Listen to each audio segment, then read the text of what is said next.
we embraced the idea that market forces were the right way to administer science. And those market forces, in fact, upset the delicate balance. They disrupt science. And so much of what we call science now is really the product of science departments. It's the product of people with scientific degrees, but it does not follow the scientific method, and it should not carry the same power in our minds. So if you want to dethrone the postmodern movement and all of its outgrowths, which we should, because it is simply about power and it does not have the ability to navigate difficult problems of the kind we face.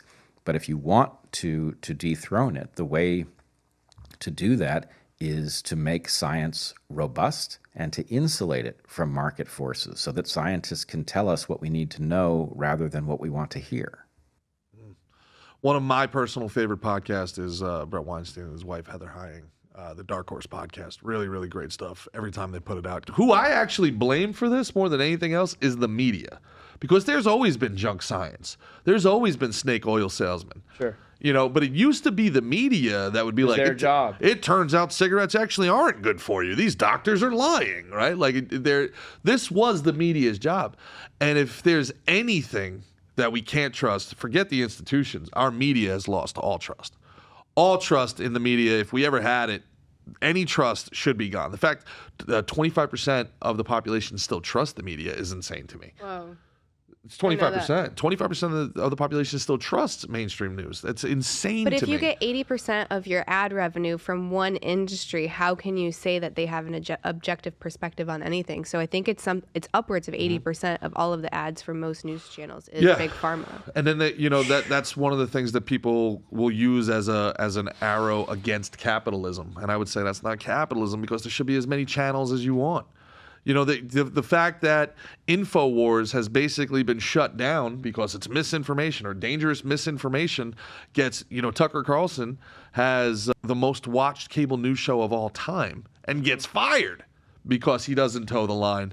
Well, guys, that's not when the governments collude with the corporations to silence the citizens, that's not capitalism, guys. There's actually a term for that. It's called fascism. No, I think it makes a lot of sense, and we used to be able to trust institutions and scientists, and I think that we were illuminated during COVID and how we all have our own perspectives, our own life story, and sometimes our own narratives that we are trying to force onto other people.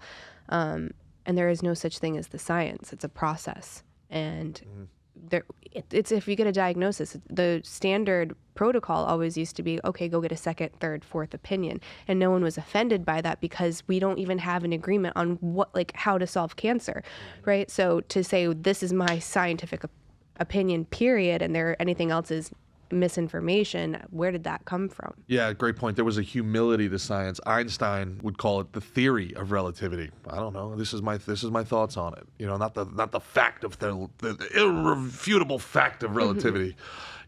I think it speaks to institutional capture. What are your thoughts on this, Mick? Real quick, the scientific method. Mm-hmm. That's question something, form a hypothesis, then test it. Correct. Then see the results and then test it again. That's right. Can it be repeated? Can it be repeated? Right. Have a control group? Is it falsifiable? Correct. So that's what they're leaving out.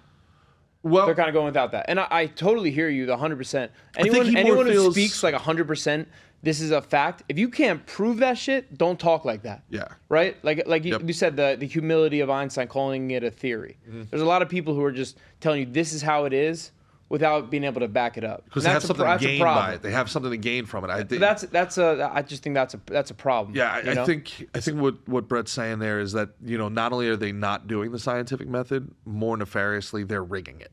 Because they have they have an outcome and they're trying to figure out a way to get to the outcome. So it's not science, it's an agenda. Correct. And I kind of feel like the only law should be no money in politics. How do you enforce it? You can't. It has to just be. It can't be. You can't be given. I don't know. Put the FBI on that shit.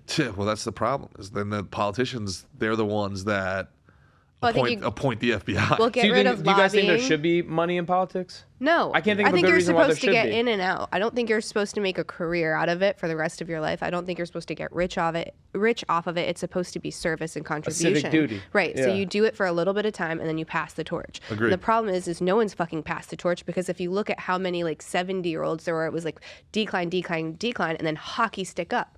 What are you talking about? If you look at some of these people, they are on their deathbed, and then you are supposed to be servicing the country. That doesn't make sense.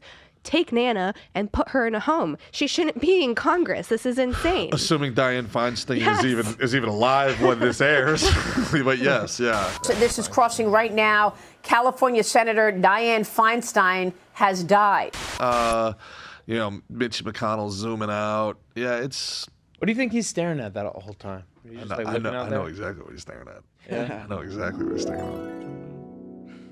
Go to Gerard DGAF. Yeah, bro.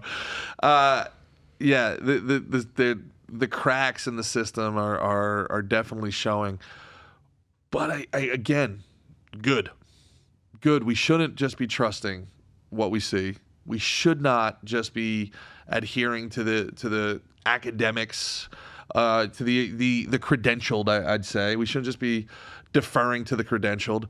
But the institutional capture really does. It's going to set us back. It's going to set us back because we just don't know. We have no idea. We have no idea what's good, what's bad.